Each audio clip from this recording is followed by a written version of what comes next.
সারদাকে কাছে ডেকে নিল রামকৃষ্ণ। একা একা ঘরে আমাকে অমনি কাঠে বসে থাকতে দেখে তোমার খুব ভয় করছিল না? তার বিচিত্র কি, কোথায় শান্তিতে একটু ঘুমবে তা নয়, তোমাকে ভয় পাইয়ে দিচ্ছি। কিন্তু আসলে ভয় নয়, আসলে আনন্দ। শোনো, আরো অনেক রকম হয়তো ভাব হবে, রাত্রে ভয় পাবে না। কোন ভাবে কোন মন্ত্র শুনিয়ে আমার বাহ্যজ্ঞান আনতে হয় তোমাকে সব শিখিয়ে দিচ্ছি। সারদা যেন ভরসা পেল। কিন্তু জানো, ভাব ছাড়া লাভ নেই। সে যে ভাবের বিষয়, ভাব ব্যতীত অভাবে কি ধরতে পারে? হলে ভাবের হৃদয় লয়, সে যেমন লোহাকে চুম্বকে ধরে। আমি লোহা, তিনি চুম্বক।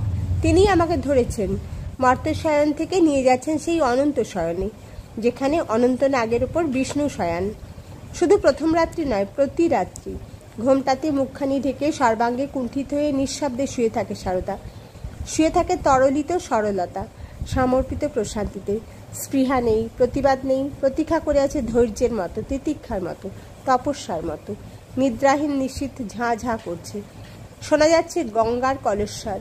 হাত বাড়িয়ে ধরলেই হয়, টেনে নিলেই হয় আলিঙ্গনে। বৃন্ত থেকে কুসুম চয়নে এতটুকু কণ্টক নেই, স্নানাবতরণে নেই এতটুকু পদস্খলন।